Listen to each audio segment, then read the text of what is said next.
In this session, we will discuss how can we use code first in Entity Framework Core with no existing database, and we will use the same solution that we were using in our last example. So I strongly recommend you to watch the previous video in which we have used code first with existing database.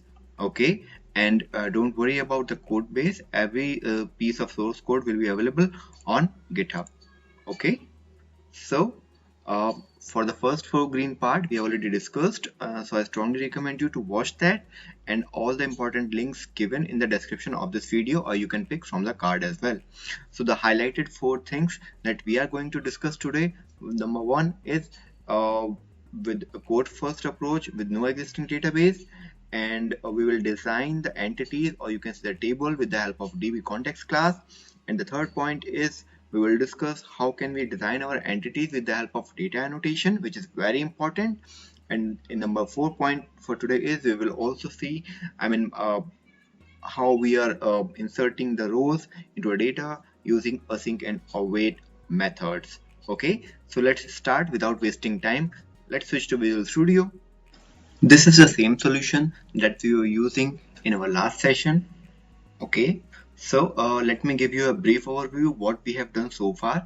We have created this ASP.NET Core application with empty template. Okay, so we have created our one book class. It contains three properties: book ID, title, and publisher. We have created book DB context class, and in that we are passing the connection string, and we are using the lighter version of Visual Studio, means MS SQL local DB. We have created one DB set which is books, and we are overriding the onConfigure method to connect with our existing database. But our focus is on, we are not going to use the existing database, we will create the new one. Okay, so we will start from here. And just one more thing, what practical steps we have done in the last session. So in the use endpoint, because by default we haven't made any changes, so it was practical session on .NET Core, and we added one add book asynchronous method, and we are calling wait because it is expecting to result in a asynchronous way. That's why we should wait for it.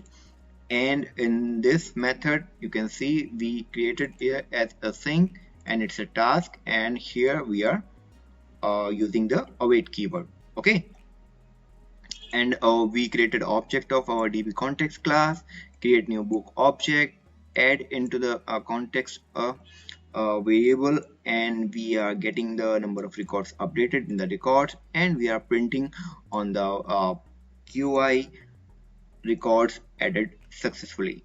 Let me show you. This is my SQL Server DB of Microsoft Visual Studio lighter version. Expand database.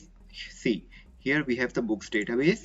Okay, and if I expand it, and okay, in under tables we have one table. If I right click over it, view data, so we can see now we have two records. Okay, so let me close this tab. Okay, and very first thing that we will do here is we will delete this book database because we want to create automatically. This is our step number one. Okay, so let's click on delete, close existing connection. It is saying delete backup and restore history information for database. Yes, we are good to go. So click OK. Okay, it is deleting my data base and all the history information. So now let me pin here. Okay, so now we can see there is no database. This is my first step. Okay, delete the existing one. Now we will go to the DB context one because it is the heart and core of this entity framework core course. Okay, so here we have to override one more method, like the way we overriding on configure. Let me add the piece of code here just to save the timing. This piece of code and this method is doing all the important stuff for creating my database. We need to make sure either our database is created or not. So one change in our context class and second change will be in or startup class, the way I am using it. And don't compare it with any enterprise solution, because my focus is completely on the concepts, how actually entity framework works, and especially with the code first approach. Okay, so I have created one more method here, which is create database asynchronously, and we are passing the context, which is actually a HTTP context. Okay, and in this method, which is a asynchronous type, what we are doing, we are creating the DB context object. Okay, and in the context object we are calling the database dot ensure create asynchronous. So what this method does, it will ensure either if our database is already created, it will give the value false. If our database is not created, it will give the value yes, it is created our database. Then we are choosing the right result, either it is created or already exist. Okay, and we are also writing it on the response, so we can get to know, okay, what is the state of my database. Okay, and we are calling this method, and there is no change in my book class. Okay, so let's run the solution. Let's see what's going to happen. And as of now we can see, let me refresh it once and just to make sure we do not have any existing database like books. Okay, so see, we have books and there is no such database. Let me run the solution. Okay, browser launched, perfect. And ideally it should display the result as we are expecting. Yes, here we go. We can see now it is saying database created. Okay, and one record added successfully. Okay, so let me go back to the Explorer, and here let me refresh my local DB and expand database. Wow, so my books database is created, and if I expand it under tables, here we go, my books table is created. And if I expand it further on the column, so we can see here the table which is created with book ID, and it is automatically picking this as the primary key, and title with nvarchar max. Note this point, and the publisher is also nvarchar max. If we see the properties, we are selecting integer, so on the basis of naming convention, and there can be multiple ID type name in the properties, but we will discuss in the further session. Okay, but for the string property like title and publisher, so by default it is taking nvarchar max. Maybe it is not as per our need, so we can customize it. And here we go to the next step, means we can customize it on the in DB context class as well, and with the help of data annotation as well. So I will discuss one by one. So let's make the changes quickly.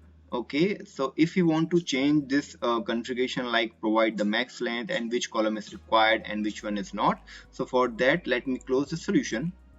Okay, and first thing I will do, okay, first I will drop this database.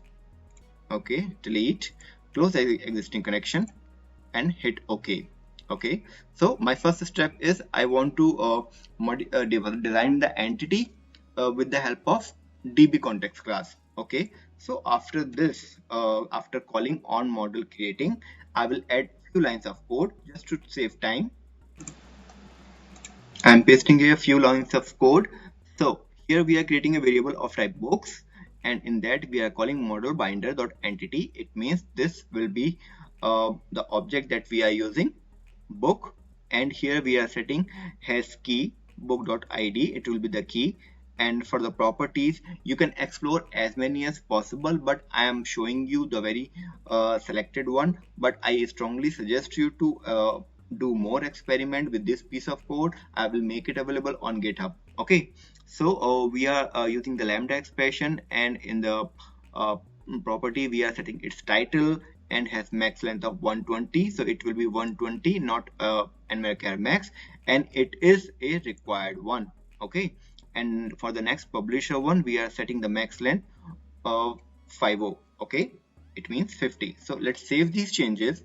Okay, and if I run it once again, because as of now we have already dropped the database which was created earlier. Okay, so let me hit so let's run it once again, and it is building the application. Browser launched, and let's see what result comes. and it should be as per our expectation. Again, it will say one record added successfully. I will show you. Okay, yes, here we go. So again, database is created and one record added successfully. Okay, if I refresh my database, okay, it is refreshed. Database books DB is created, wonderful.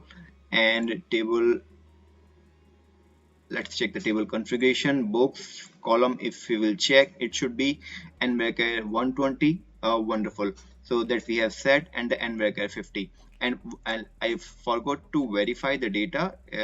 Let me show you here.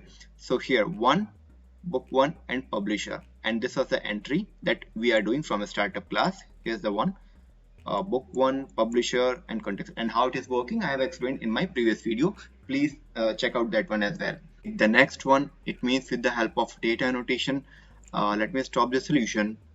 Okay, and drop this database once again, because it will require, so that we can verify the changes appropriately. Okay, we will go to the DB context once again. Now we don't want to perform this piece of code. Okay, so let's make a comment here. Okay, now when I said we will use the data annotation, okay, so what is required here? Let me make few changes. I will apply some attributes like table on this book class, and max length, and it is a required on title, and on publisher there's a max length. But as of now, we can see the quickly read. Control dot as usual, so we can import the namespace, data annotation of component model, and all errors gone, and just save the changes. And if I go back, let me close this, because we have already dropped the database, and in the DB context I have commented this one. The result will be exactly the same, but this time we are using data annotation. Okay, and there is no change in the record creation or checking the database is created or not. Okay, so let me run the solution once again, and it is processing, and browser launched, and let's see, result should be as per our expectations. Okay, it is processing, creating the database, creating new entry, wonderful. So it says database created, one record added successfully, but this time we use data annotation. So if I refresh my database and expect in once again, books database created, wonderful. And in tables, yes, books table is created. If you verify the column once again, and if I check with the one, so title max length is 120, that is fine, and the publisher is 50, that is fine.